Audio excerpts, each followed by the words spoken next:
Welcome to Conversations in the Closet. I'm your host, Teresa Romer, and I have a special guest, Maz. Hi, Teresa. How are you? I'm great. How's things in your world? Things are good in Cali. You were here. There wasn't Yeah, nothing special. love that weather. Yeah, that's all we have. How are things in Texas now? Oh, nice, nice and humid, back to that Texas weather. Oh, wow, what you gonna do, you know? You can't do anything about it. But we're so happy where we live. Everything is wonderful and fantastic. But just hearing the horrible news of the bombing in Manchester, once again, it just rips my heart out of my chest. I don't understand what's going on in this world anymore. Yeah, I don't either because I question myself at times if religion or God exists when I see things like this. It's so painful to watch, especially this last one with all the kids and the parents that were waiting for the kids to come out of the concert. I mean, it's heartbreaking um, to watch such things. I mean, any terror attack, whether it's kids or adults, it's just heartbreaking. Well, and just a while back, they had that terrorist, driving across that bridge. I think it was in the UK also, just slamming into people. I think that was in London You know, also. the funny thing is that when you bring it all down, it turns all into politics. So it's like it's at the end of the day, a bunch of people become victims of political stand. You know, And that you believe that's what ISIS is all about, is it's all political, because they're the ones that are absolutely, they're the ones that are absolutely. saying it was them. Oh, absolutely. There's a huge um, power behind ISIS, and I don't think it's just Saudi Arabia. I think there's a lot more to it. But they grew a lot in the past especially the last 5 years. They've grown a lot. So I see other things being the backbone of them to have such great efforts to trying to destroy humanity the way that they are. Right, but let's put this into perspective. Okay, so we're talking about terrorism and all of these suicide bombers that do all this stuff, just like in the Boston, during the Boston Marathon, the same thing happened, but let's put it into perspective. Let's look back at the wars that we've had. Let's look at the Vietnam War, World War I, World War II, the Civil War. Look how many people. What was that political?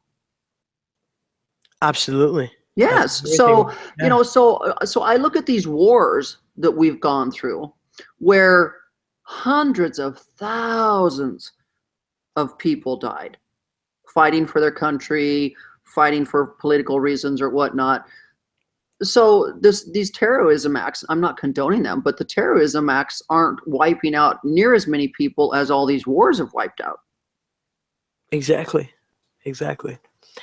I totally agree with you on that.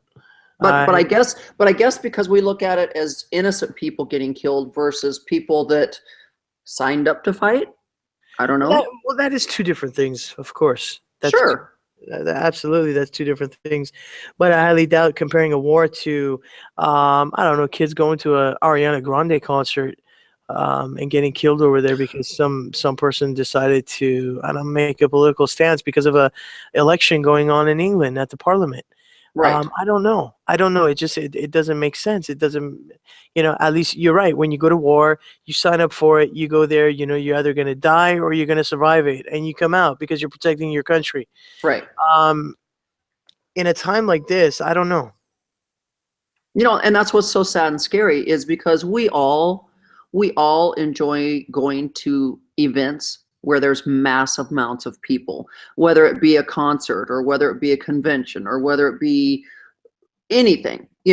We all go to sporting events, we all go to all kinds of things where there's always 20 to 60,000 people present at any given time, and so now you all have to stop and wonder and think about every time you go into an Right. event or a building where there's massive amounts of people, you're like, okay, is something going to happen? That's You know? exactly what my wife was telling me a few days ago. Right. She's like, I fear going somewhere with the kids. You don't know what's going to happen next. You don't know if you're safe. You can't. I mean, do you remember the massacre shootings in the movie theaters? Yes. Um, I still fear going to a movie theater. Yes. I still have that, anxiety deep down somewhere, saying someone's going to walk in here and shoot all of us down. It's scary. It's kind of scary. You don't know where it's going to happen. You don't know what's going to happen. You don't know.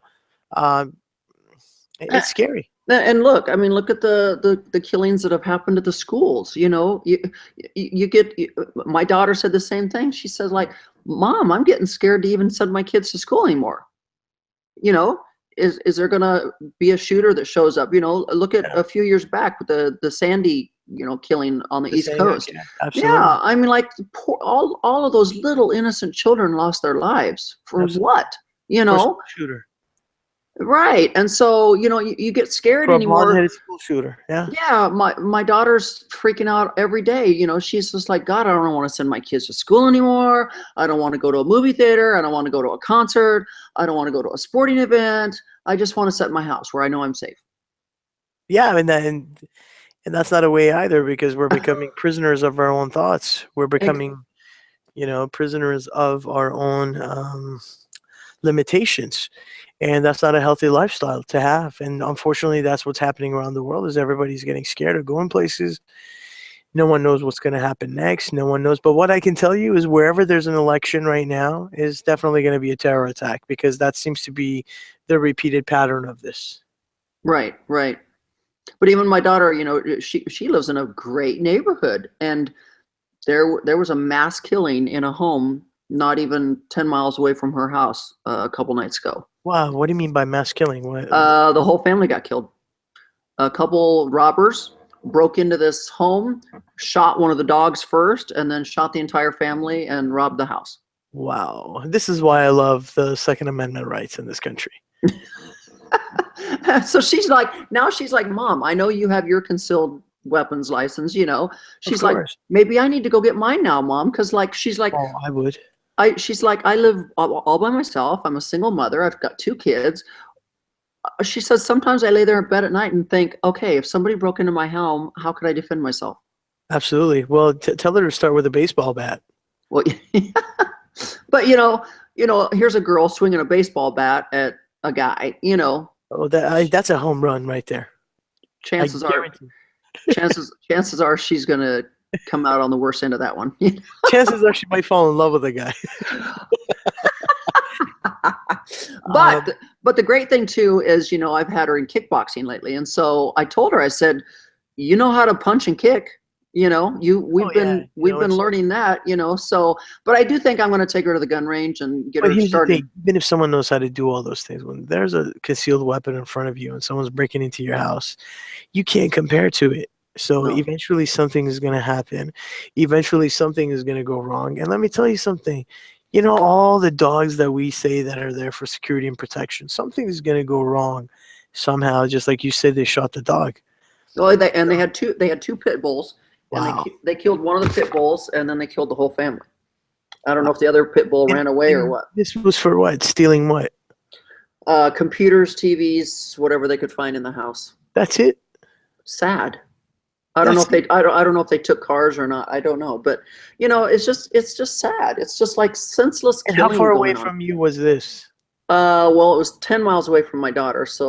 And my daughter lives like 4 miles away. 3. Oh, wow. So we're talking about 15-mile radius from Yeah. where you are. Yeah. And we live in the Woodlands, Texas. We're a northern suburb of Houston, so we're not even living down in Houston in the war zone. Right, but you yourself were a victim of a A robbery. robbery. Exactly. And thank God we weren't home. Thank God. But Yeah. same thing. And once you've been robbed, whether you've been home or not been home, you feel so violated. Like, how dare someone come into your private home? Right. That's your sanctuary. That's where you're supposed to feel safe. That's where Absolutely. you can close yourself off from the world. Right. And for Right. someone to just break into your home and take things that they just want, Yeah, that's it's sad. it's wrong. It's It's wrong. sad. And I feel extremely bad for what happened in Manchester and Ariana Grande. She doesn't want to go on with her tour anymore. She's just Oh, devastated. of course, anybody in that position would Yeah, cancel. she's Yeah. just devastated. Now, And here's a now, question, Teresa. You have dealt with grief. Now, people with these terrorist attacks going on. What is the best advice that you could give someone that is in a situation like this, that has lost a child or a loved one in such a terror attack, to deal with that grief? well, first of all, you have to let grief run its gamut. I mean, like you're gonna go through days, weeks, and months of a roller coaster of rides. I mean, there is no simple answer to it. I can remember when my son was killed in that car accident. I remember a woman at his funeral said, and she had just lost her daughter, I think a year before that, in a car accident overseas. But she said to me that she was very happy. She missed her daughter, but she was very happy. She was in a good place because she knew where her daughter was. Right. And I just looked at the woman thinking, you're a crazy psycho. Don't even tell me that a year from now I'm going to be happy and everything's going to be great. But what she meant was, time heals all. And like I said, you're going to go through a roller coaster of Do you believe rides. that time heals all wounds, including grief? I don't think, I don't know about time heals all, but over time, the pain gets less painful and Right. more But it's and still more. there, though, right? Oh, the pain never goes away. The pain never goes away because when you lose a child, you actually lose a piece of you. You helped create that child. Right. So when that child dies, you actually lose a piece of you, and there's always going to be a piece of you missing. And there's a big hole in your heart that you can't fill back up. You can lose a spouse and probably go on to find someone else to love again and be happy again. But I highly doubt you'll find that kind of love again. No, you can't find that love Like, from a when I think child. about all of the victims of 9/11 and how families were torn apart by that attack, and when I think about some of them were in such happy marriages, and that forced them to, eventually down the line marry someone else and do something else. Um, it's just the effects of such violent attacks and such horrific attacks that are happening to humanity. You question yourself, how does it affect the families down the line? How do they deal with that? Do they go and marry someone else? Do they become happy? Do they still think about their previous life and what they Right. could have had? And what happens to the children? What happens to the families? What happens to the parents and the friends and the families and everybody that, I mean, how do you deal with this? How do some parents that were picking up their kids from this concert and lost their lives, how do they deal with that? Right. How do the parents deal with losing their children, and how do the children deal with losing their parents in this Right. specific situation? Right. Because I can tell you, when I still see the 9/11 situation or I see videos about it, I still remember that day and the feeling that I had in my body, and I I relive that. And that probably was one of the most horrific things I've ever seen in my whole entire life. And to see how lives were destroyed by that, it's just it's baffling. It's just it's I Yeah, and you remember seeing those planes go into those buildings, and you couldn't even like understand what that was like. Like, oh, okay, the plane flew through the building. Okay, no big deal. But when you saw those buildings crumble, like Yeah. fall, I mean, like disintegrate, like there were nothing. You're like, oh my God, all of those people that were in those buildings. I mean, just disintegrated into ashes. I mean, like it was horrible, I, horrible. as a third party person viewing it, I have not forgotten about it. I don't know Ever, no. how normal people have gone on with their lives with that situation. That's why it's like, how do you deal with such grief? How do you deal with the grief of a terror attack? Or how do you move on, and how do we unite as a world and just heal Yeah. ourselves from these things? And Well, and death is death. Death is just, I don't care how you lose someone. I don't care if it's from a terrorist attack or being shot or being killed in a car wreck or dying of cancer. I don't care. Death is just not something we deal with very well. None of us. No, None of no, us. I agree to that. But when you lose a child, that's not the chronological way life is supposed to happen. So no parent is prepared for that ever, ever. You just can't Oh, be prepared absolutely. for that. You can Oh, you absolutely. can kind of prepare yourself to eventually lose your parents someday because with age people do die off, but to lose a child is just not it's not right. Oh, It's it's just devastating. That's that. it's been 10 years, and I can honestly say the pain is not as intense as it was the first few years, but the pain is still there. The pain's there. Right. It just doesn't go away. So what is the second advice that you give families like this in such a situation? You got to have faith. You have to have faith, and you've got to realize that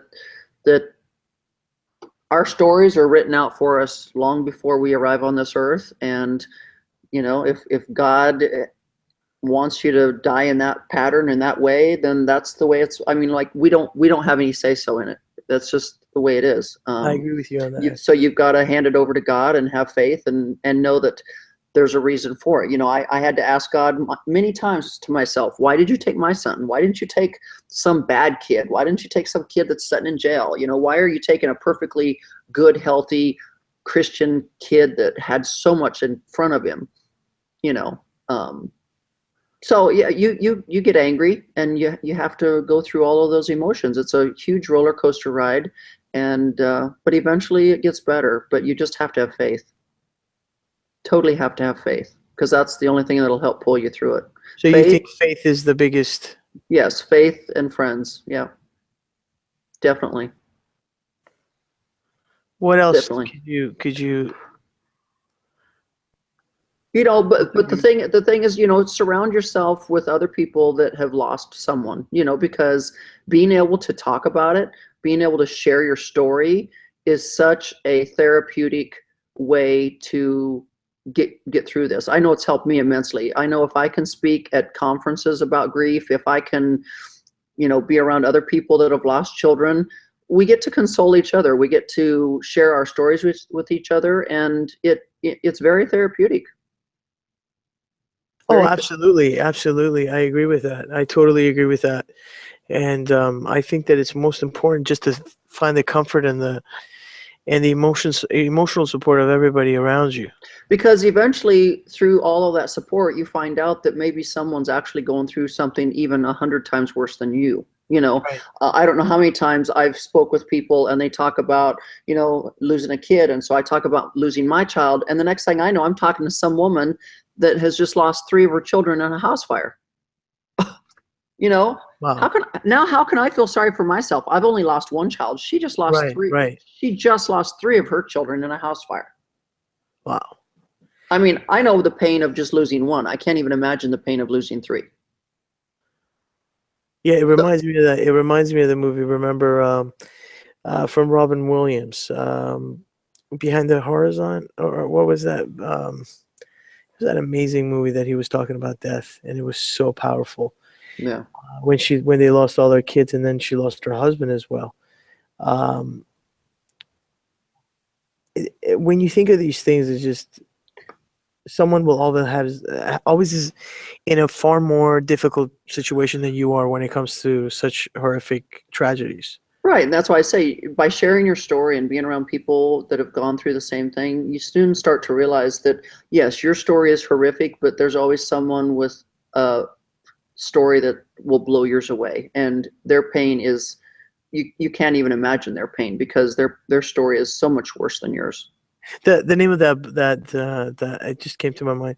The name of that movie was What Dreams May Come. Oh, With yes. Robin Oh, Williams. yes. Yeah. Yeah. Yeah. Um, very sad. Very sad. Yeah. I feel as a father of 3 kids, I feel very sad about the children that passed away Yeah. in this terror attack. And I just you sometimes just wish for the universe to give that power of healing and to finally have these political um, games stop finally and stop. But do you really think we're going to ever see that? Because I don't think so. if it's been going on since the Civil War, It's been going on way before that. Yeah, so I'm just saying, I think we'll never see that happen. I don't know if anyone will ever see that happen because, you know, how does the Bible say the world will end? Doomsday, Judgment Day. Yeah, So I'm just saying, I'm just saying, you know, I think the Bible spells it out that there's going to be wars and people killing each other clear up until the end of time. yeah. Unfortunately, So as long yeah, as all these political stands are, I think we'll always have these problems. so I think the takeaway here today is just, you know, uh, continue to have faith and pray that sooner or later some of the fighting and the terrorism will calm down or dissipate, and you know, just reach out to your fellow American or fellow people and just, you know, embrace each other and love each other, Embrace each other. That's the most important thing in such times. Is if you're around these areas and you're in that neighborhood, embrace each other. no matter Because what. never forget when 9/11 happened, we got through it because everybody embraced each other. Right, right, right. So once again, that's just what we've got to continue to do. You know, love thy neighbor. You Absolutely. know, just embrace people and love them, and we've got to just get rid of all this hatred. It's horrible. It's horrible. So with Absolutely. that said, what a powerful podcast today. Amazing topic. You know, wanted to touch on it because it is so fresh in our minds. It's so fresh in everyone's hearts, and it's our hearts Oh, are yeah, heavy very because new. of it. Yeah, and Very new. So the feeling is still there. our hearts are very heavy, and we have our prayers going out to everyone that was involved. And with that said, you guys, make sure you get out there and find me everywhere on social media. Look at my YouTube channels where this podcast is, of course, and of course my other podcast or my other YouTube channel, Teresa Romer, and find me everywhere on social media. And with that said, I hope you all have a great rest of the week. Thanks, Maz. Thank you, Teresa. Have a great week. Yes. Bye bye.